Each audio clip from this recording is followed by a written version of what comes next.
Mbah saya itu terkenal wali, yang bapaknya bapak. Itu kalau kesini nyifati Badullah satu. Nur sido mondok gini itu enggak apa-apa. Pondok elek lah, kiaimu wali. Zaman itu bapak itu di kamar kursi ya masih ada kakinya. Saya dulu sering dijak ke sini sama bapak. Jadi mbah saya itu terkenal wali dulu. Jadi mbah saya itu tirakat terus sampai kapundhut itu poso terus. Kebetulan cucunya agak niru. Saya tidak niru itu karena itu Gus Zaki. Memang disuruh tidak niru. Kata mbah saya, kira usah tirakat, terus tak tirakati aku. Gitu. Jadi saya, Mbah Mun juga gitu. Kowe haram tirakat, terus tak tirakati aku. Saya senang sekali. Tapi tua-tua kok mikir putu. Nah, terus tirakati putuku sopo. Jadi mulai jadi kiai betul Mas Latif, saya ini sudah mulai mikir putu. Karena saya ini termasuk orang yang kecelok alim yang enggak banyak orang menghormati karena sudah diramal sama mbah-mbah. Di dulu mbah saya Mbah Nur Sam itu kakak saya itu SMP SMA, kakak saya yang kedua juga SMP SMA. Mbah saya itu Mbah Nur Sam itu yang nganterkan bapak ketika mondok sini itu, yang ikrar karo Badullah wali Mbah Nur Sam, ahli tirakat, ahli puasa. Itu bilang, Nur, anak sing iki aja pondok, aja sekolahno. Sumben sing ngalim ku anak sing iki. Ketika saya hampir tamat SD sama mbah saya Tuban, mbah saya Narukan juga di Sabdo begitu. Singkat cerita sama Mondok Sarang. Mondok Sarang pertama langsung dikenal Mbah Mun, wong anak kiai jadi langsung dikenal. Didoni macam-macam terus jadi wong alim itu gak ada yang ngelem. Biasa aja untuk dongane wong sepuh-sepuh. Ya sebenarnya saya agak kecewa, ya, saya inginnya kan dianggap prestasi gitu, ternyata dianggap doanya orang-orang sepuh. Ya, makanya kula niki mriki ya rodok ya syukurlah sama Bang Mutamakin sama semuanya karena tadi kenapa saya harus cerita ini. Quran sendiri mengakui bahwa orang soleh itu diantara aturannya adalah dzurriyyatam ba'duha min ba'd. Meskipun Allah bisa bikin orang soleh dari mana saja, tapi yang legitimit itu memang dzurriyyatam ba'duha min ba'd. Dan kata dzurriyyah itu tasmalu auladal inas, kata Ibnu Hajar al-Asqalani, memasukkan turunan yang dari ibu. Meskipun tentu secara wali nikah atau secara disiplin nasab dari ibu itu tidak ngefek. Tapi dari segi fa'innal irqadassas, bahwa sistem tubuh kita itu tetap ada gen dari seorang apa? Ibu. Sehingga banyak ulama tafsir mengatakan dzurriyyah itu tasmalu auladal inas. Dzurriyyah itu memasukkan turunan dari apa? Ibu. Bapak saya itu nasabnya nasab wali. Jadi babahnya itu suka tirakat, suka. Ibu itu nasab kiai. Jadi kalau bapak wiridan itu, kalau istiqomah itu disalahkan sama keluarga ibu. Istiqomah itu salah. Karena ijabu malam yajib, mewajibkan sesuatu yang tidak wajib. Itu masalah secara ilmiah. Mbah Mun itu sering kritik, kalau ada pondok kok wajib puasa, wajib merawat itu sering kritik. Oh, itu secara fikih bahaya. Ijabu malam yajib, mewajibkan sesuatu yang tidak wajib. Dan itu kriminal dalam bab fikih. Betul itu, sama cari di Sulam Taufik, babnya itu ngeri, ijabu malam yajib itu tidak dihitung minal kabair, dicari sendiri itu di bab Sulam Taufik, tidak perlu saya sebut, itu parah betul malah cara menvonis Abdullah bin Husain bin Thohir di Sulam Taufik, ijabu malam yajib.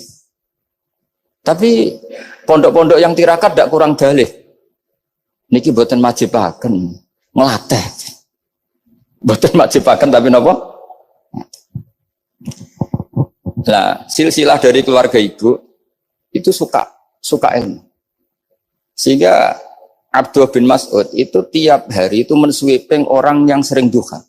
Kalau ada orang duha istiqomah itu disweeping. Awas, harus seminggu sekali, enggak boleh tiap hari. Masa sholat fardu kamu saingi sholat duha? Enggak boleh, fardu tersaingi. Itu Abdullah bin masyhur, sampean cari di Al-Ghunjah itu.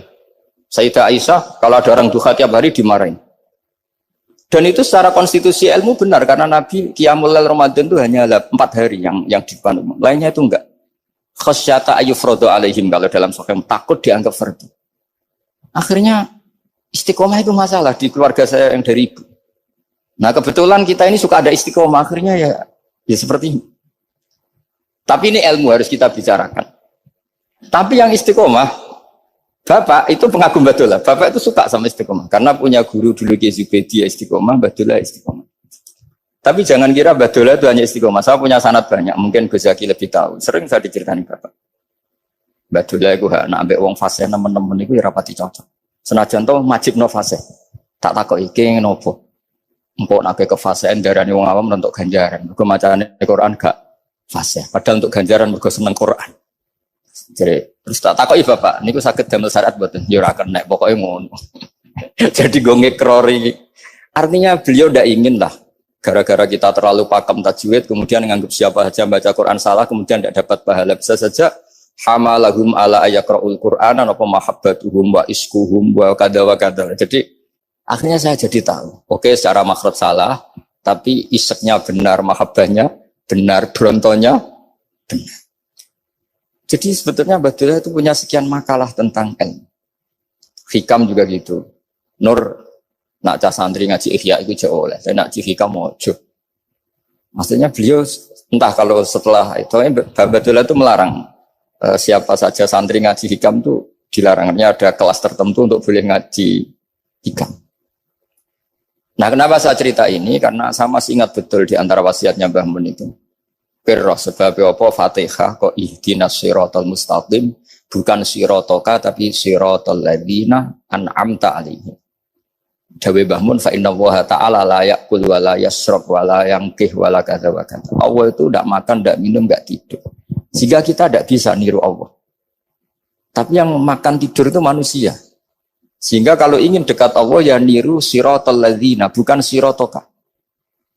Kita cara tidur niru Kanjeng Nabi, niru ulama, cara makan, cara minum, niru Allah tidak bisa.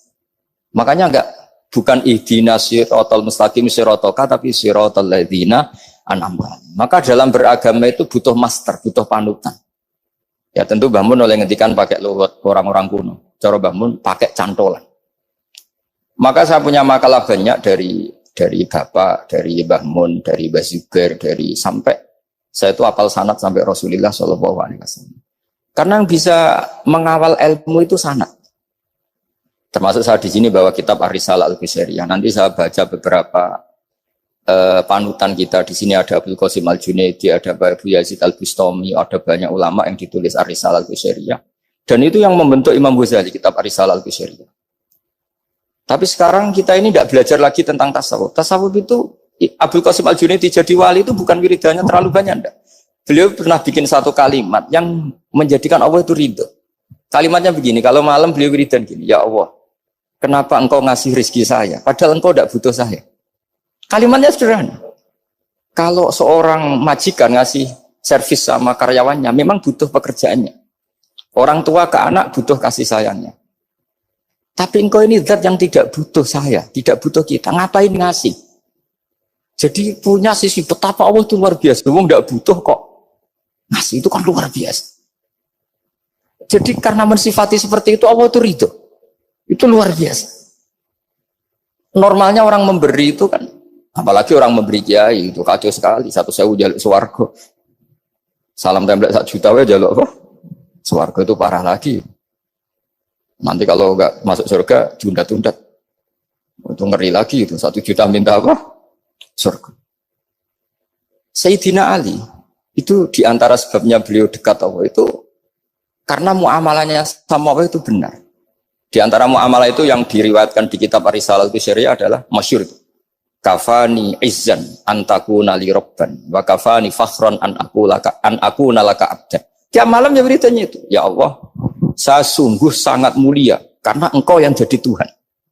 Coba kalau saya dituhani manusia yang mati atau dituhani siapa yang mati juga. Wa kafani fakhron an aku nalaka abdan. Saya ini bangga sekali karena jadi budak, jadi hamba zat yang tidak mati. Jadi pakem-pakem yang menjadi masyrab kalau dalam bahasa tasawuf itu yang menjadikan wali. Sehingga yang dikatakan ibadah itu apa? Ma'rifatullah. Mengenali Allah secara benar. Jadi jangan kira wali-wali dulu terus terlalu istiqomah, ada juga. Mereka punya pakem yang menjadikan Allah itu ridho. Saya beri contoh nih di sini banyak makalah nanti saya beberapa baca tabarruk. Banyak riwayat dari orang-orang sufi. Nabi Ibrahim itu pernah ketemu orang Majusi. Beliau terkenal sakhok, terkenal sakhian. Ketika ketemu orang Majusi, ya Ibrahim saya ini sehari saja ngasih makan saya. Kamu kan tukang ngasih makan orang. Terus ya tapi bisyarti antus lima, kamu harus Islam. Fakihnya Nabi Ibrahim adalah kalau saya menolong dia berarti nolong orang kafir. Setelah orang itu lewat berlalu karena Nabi Ibrahim gak mau hormat, Allah memberi wahyu ke Nabi Ibrahim.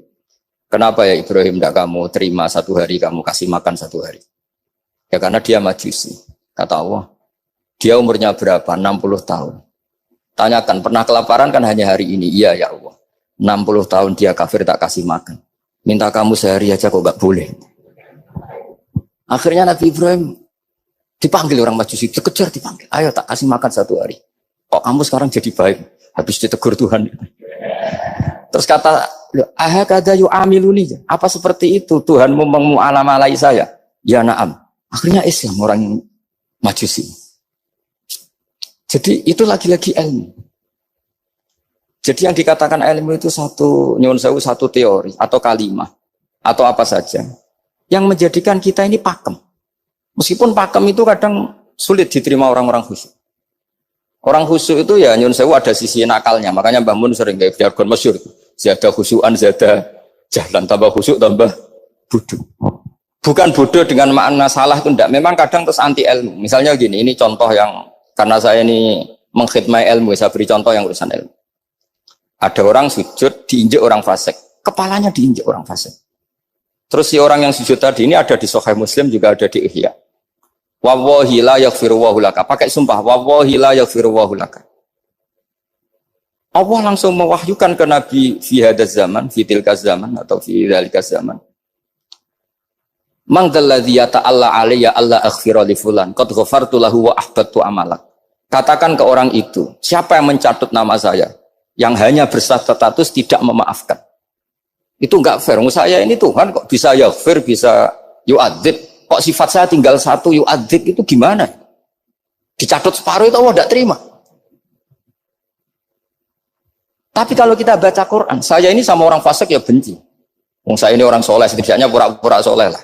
Karena di depan para kiai. Tapi mau tidak mau. Ketika Allah mensifati dirinya tentang orang munafik gimana? Wa yu'adzibal munafiqina insya'a au jatuh. Ini cocok tidak cocok. Potensi memberi tobat itu ada. Meskipun sama kalau orang munafik, tapi ya tetap bacanya wa yu'adzibal munafiqina ya insya'a au jatuh. Rasulullah kayak apa bencinya dengan Wahsy karena qatilu Hamzah. Tapi Nabi tunduk sama konstitusi Quran. Laisa laka minal amri syai'un aw yatuba alaihim aw yu'adzibahum. Akhirnya Allah malah memberi tobat sama qatilu Hamzah yaitu Wahsy. Ini pentingnya baca lagi. Kalau kita tidak baca hanya khusyuk saja, tidak baca, pasti sama orang yang menginjak orang sujud tadi, yang nginjek pasti salah enggak dimaafkan. Bongso pasti. Pertanyaannya adalah, betulkah Allah punya sifat 1 yaitu yu'adzib? Makanya kalau kita baca, misalnya baca Quran walillahi mulkus samawati wal ard, ya sudah yaghfiru liman yasha wa yu'adzibu man yasha. Kalau nuruti rasa kita ya inginnya ke kita yaghfir, ke orang lain yu'adzib. Tapi Tuhan kan enggak terima. Saya ini Tuhan kok didikte makhluk saya ini gimana? Enggak bisa. Sehingga ya ini lagi-lagi ilmu. Makanya saya cocok enggak cocok itu suka baca. Saya suka sekali baca, mulai ulama dulu, ulama modern, setengah dulu. Mulai ulama yang kedunian sampai setengah kedunian. Suka. Saya dulu tuh gak suka uang. Karena saya memang tadi mbah saya dari bapak itu wali Mas tadi. Kalau tadi Mas Nadif jujur, mulai Mbah Soleh itu suka bully mertuanya. Jadi saya alhamdulillah dia jujur. Jadi Mbah Soleh itu menantunya Raden Asnawi. Itu ya bully-bulian sama ini terus ditiru beliau ini. Itu gak suka sebenarnya. Saya itu ya pokoknya tadi kalau orang daftar wali itu kan gak suka sama. Karena mereka nangis ketika Allah ngendikan wa aqridu wa atau ayat-ayat anfiku atau orang baik disifati wa aqridu wa qardan hasanah. Itu hadal khitab li ahlil jiddi was sarwah. Ini khitab untuk orang kaya. Kalau isin Gusti jenengan nampen ngongkon infak kok kalau diinfaki. Jenengan nampen ngongkon ngamal kok kalau di ngamali. Jadi maka yuhibbunal mal, mereka tidak suka harta. Walakin diana luladzatal khitab bil infak, dan itu harus kaya dulu untuk bisa infak. Jadi itu uniknya. Akhirnya saya Imam Sa'roni penting juga kaya. Jadi wali untuk suka harta itu nunggu diperintahkan Allah. Alhamdulillah kita ndak, sudah wali dulu karena sudah senang harta wali. Jadi kayaknya keren kita dibanding wali-wali itu. Artinya wali itu tahu pentingnya harta setelah jadi wali. Kita alhamdulillah mulai kecil sudah tahu pentingnya harta. Kayaknya kita lebih wali. Imam Syafi'i itu dulu gak suka sama orang kaya. Saya berkali-kali ceritain. Karena dia dididik Sufyan As-Tsauri, Sufyan bin Uyainah. Tapi ketika ketemu Imam Malik itu kaya raya. Meskipun dia hidupnya sederhana tapi kaya raya. Pas beliau mau Imam Syafi'i dia agak-agak sopan kalau sekarang tanya, setelah jenengan ilmu yang saya harus ambil siapa? Kata Imam Malik, yang sealim saya itu sudah meninggal Abu Hanifah, tapi muridnya masih, namanya Muhammad bin Hasan Asy-Syaibani. Kamu datang ke sana. Semalam itu Imam Malik dikasih uang 500 dinar. Padahal 1 dinar itu 4,25 gram. Bisa dihitung berapa ratus juta. Terus paruhnya dikasihkan Imam Syafi'i. Nah, kita kasangoni. Pagi-pagi diajak ke Baki. Dulu Baki itu ada kafilah rental unta. Mana kafilah yang mau ke Irak? Kita. Ya sudah ini antar. Tak bayari. Diantar Imam Syafi'i. Diantar ke Imam Muhammad bin Hasan Asy-Syaibani di Irak. Itu ketemu Muhammad bin Hasan Asy-Syaibani pertama itu apa? Beliau itu kalau ngitung uang di meja. Emas-emasnya di meja, uangnya dolar, semuanya di meja. Tambah kaget. Ini saya sama Imam Malik ingkar, ini malah lebih parah lagi. Kata Muhammad bin Hasan Asy-Syaibani, "Atak jabu min hadza." Kamu kagum dengan ini, merasa aneh? Iya. Ya sudah, ini tak kasihkan orang fasik. Tinggo demenan, tinggo judi. Jangan, jenengan saja. Kalau jenengan kan orang soleh dipakai kebaikan. Berarti orang soleh boleh kaya. Angsal-angsal. Semenjak itu Imam Syafi'i kebablasan. Sampai fatwa kiai fakir itu haram. Kiai bisa bikin rumah bagus, bikin rumah jelek. Haram. Puasa al-Islam ya Allah wala yulah. Nah, lagi-lagi kebetulan kita sebelum ngaji Imam Syafi'i sudah seperti itu. Jadi ini justifikasi. Lagi-lagi itu ilmu. Saya ulang lagi-lagi itu ilmu. Akhirnya saya baca kitabnya Imam Sa'roni namanya Al-Minanul Kubro. Itu beliau cerita wa mimma manallahu alaihi. Kesannya kayak orang sombong. Tapi sebetulnya yang sopan itu yang sombong karena Imam Sa'roni kan bilang, kamu harus memaklumatkan diri kalau antum minal ulama il amilin. Kamu termasuk ulama yang amilin. Terus ditanya sama orang-orang, bagaimana kalau nyatanya enggak? Kamu tadi subuh sholat, iya saya sholat. Kamu tadi zuhur sholat, iya saya sholat. Kenapa ketika kamu maksiat ingat terus, ketika kamu taat tidak ingat? Berarti kamu anggap Allah itu menyesatkan kamu tok, tidak pernah ngasih hidayah sama kamu. Pas delok rondo ning dalan kok maksiat, bar sholat atau syukur, bar zuhur atau syukur berasa. Berarti kan nyifati Allah, hari ini Allah ngasih saya maksiat. Sementara lupa kalau Allah ngasih sholat zuhur, sholat asar, sholat maghrib, sholat. Oh sudah di situ Al-Minanul Kubro, pokoknya orang itu soleh semua. Nah saya itu termasuk orang yang didikte oleh kitab, terbentuk oleh kitab Al-Minanul Kubro.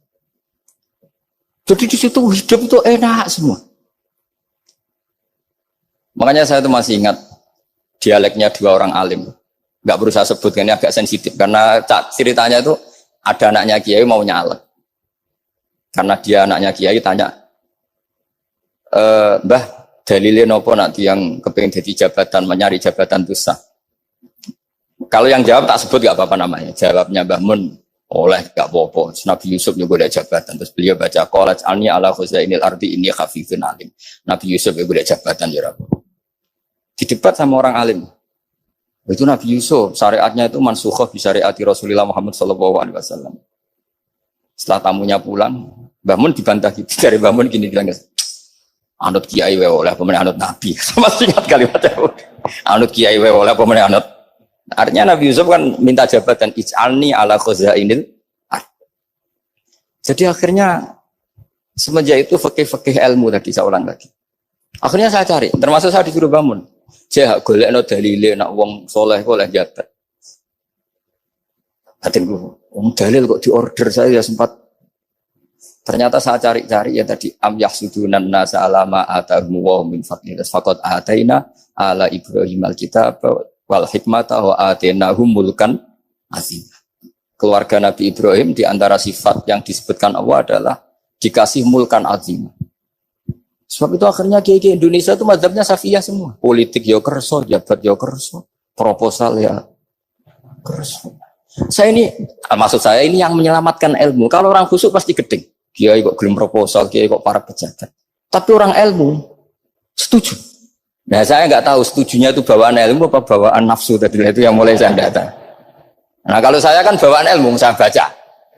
Itu bedanya saya dengan Mas Nadif jadi bawaan baca. Karena kemarin saya dibully habis-habisan di Kudus. Saya tidak punya kesempatan bicara di menantunya Neng Mu'ah ya. Wah ini kurang ajar betul orang ini kata saya. Tapi saya nyari sisi positifnya. Kalau saya dibully kan saya madlum. Orang madlum gampang jadi wali. Yang dia bully berarti zalim ya sudah berarti wali saya gitu. Nah supaya dia juga wali sekarang tak bully supaya impas gitu. Jadi ini nolong beliau. Jadi saya 22 hari itu kalau habis subuh ke rumah sakit, tapi kalau asar pulang ngajar. Ya begitu terus. Karena mbah-mbah saya itu sukanya ilmu Masya Allah. Karena ilmu itu penting. Apapun pakemnya para wali itu kalau diingatkan secara ilmu itu terus kayak runtuh. Saya berkali-kali mencontohkan. Dan itu valid, data itu valid. Sufyan bin Uyainah itu orangnya khusyuknya Masya Allah. Gurunya Imam Syafi'i, gurunya Imam Malik. Itu beliau menceritakan dalam kitab Hilyatul Auliya. Nabi Isa itu senengannya itu ceria sekali. Nabi Yahya itu senengannya bersengut, abusan, suka kayak takut akhirat, takut penyakit. Tapi bukan takut corona, enggak ya jelas kan. Saya akhir-akhir ini fatwa, sekarang jangan baca Uwais Al-Qarani, tapi Al-Qarni. Meskipun saya tahu ada yang baca Qarani di kitab-kitab, ada yang baca Qarni. Tapi sekarang wajib dibaca Al-Qarni sementara. Sekali dibaca Al-Qarani itu nisbatun ilah. Iya, jadi makanya ini untuk sementara dibaca, ngikuti yang baca Uwais Al-Qarni. Meskipun di sarah-sarah apa bi fathir ra wakila bi sukun, ya sudahlah sekarang harus ijma dulu Al-Qarni ya, karena kalau Al-Qarani itu akhirnya Nabi Isa ditegur sama Nabi Yahya. Mali aroka dohikan ka'anna kata manumin makrillah. Saya melihat kamu kok suka tertawa, seakan-akan kamu merasa aman, tidak kena azabnya Allah. Nabi Isa akhirnya balas tanya, Mali aroka abisan ka'anna katai asumin rahmatillah, taknatu min rahmatillah. Kowe mbesengut wae koyo dunya orang rahmat, anane corona tok. Padahal ya ono mangan, ono guyon, ono nikmat. Dan itu figur besar, akhirnya kita tahu. Dan saya sering cerita juga, setiap dakwah itu Nabi Isa nyari syirarun nas, Nabi Yahya cari khiyarun nas. Tentu alasan Nabi Yahya gampang, berteman orang baik itu baik lah, nyaman, terus akibatnya juga baik. Nabi Yahya enggak. Limada tanzilu ala syirarin nas. Kenapa kamu singgahnya ke orang-orang yang buruk? Ana tabibun udawil mardo. Saya ini dokter, tentu menyembuhkan yang sakit. Akhirnya terus di Indonesia banyak kiai yang kancanan orang fasik ya banyak. Tapi ya tentu yang benar itu yang mensolehkan yang fasik. Yang mesti salah yang menjadi fasik karena ketularan yang. Tapi itu lagi-lagi apa? Ilmu yang bisa menjadikan kita percaya itu ilmu.